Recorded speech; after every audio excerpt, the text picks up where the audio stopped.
राजा वीरसेन शूरवीर तथा प्रजा का हित करने वाला था, किंतु कुछ चापलूस दरबारी उसे हर समय घेरे रहते थे। वे वीरसेन को बिना बात के ही भड़काते रहते थे और कभी-कभी वह उनकी बातों में भी आ जाता था। एक बार एक चापलूस दरबारी ने वीरसेन से कहा, महाराज, हमारे राज्य में चंद्रसेन नामक व्यक्ति ने कुछ ही दिनों में बहुत सारी संपत्ति बना ली है। यकीनन वह संपत्ति ईमानदारी की नहीं होगी, अतः आप उसे जब्त कर लें। वीरसेन ने उस वीरसेन उस चापलूस की बातों में आ गया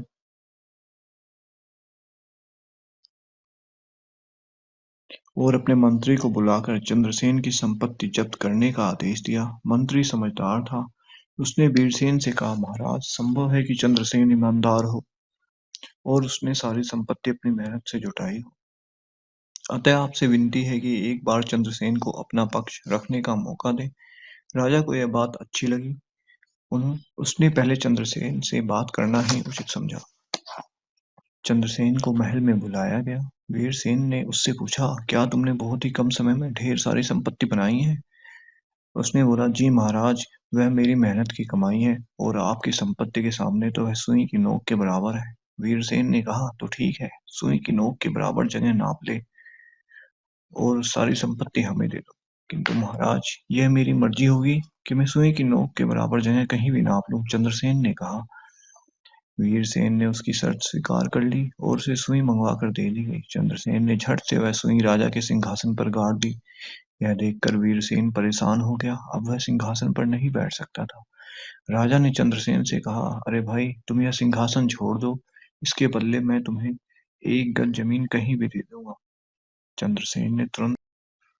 चंद्रसेन ने तुरंत सिंहासन के ठीक सामने की 1 गज जमीन पर कब्जा कर लिया। वीरसेन के लिए अब परेशानी थी, क्योंकि सिंहासन पर बैठते समय पैर चंद्रसेन के जमीन पर ही होते। कुछ पल सोचने के बाद राजा वीरसेन ने फिर कहा, तुम यह महल छोड़कर कहीं भी 1000 गज जमीन ले लो, लेकिन मुझे यह 1 गज जमीन वापस दे दो। चंद्रसेन मान गया। उसने महल के बाहर मुख्य द्वार के ठीक सामने 1000 गज जमीन पर कब्जा कर लिया। ऐसे में महल में आने-जाने के लिए लोगों को उसकी जमीन पर से होकर जाना पड़ता। वीरसेन समझ गया कि चंद्रसेन बेहद समझदार है, पर वह भी वचन का पक्का था। उसने चंद्रसेन के सामने फिर एक प्रस्ताव रखा। चंद्रसेन, तुम महल से दूर 100 एकड़ जमीन कहीं भी ले लो, किंतु यह 1000 गज जमीन मुझे दे दो। चंद्रसेन ने कहा, महाराज, मेरी कुल जमा संपत्ति मात्र 50 एकड़ जमीन से भी कम होगी और आप मुझे 100 एकड़ जमीन देना चाहते हैं।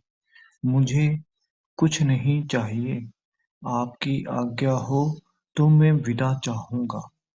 चंद्रसेन की बात सुनकर राजा वीरसेन को एहसास हुआ कि वह चापलूस दरबारी की बातों में आकर अनर्थ करने जा रहा है।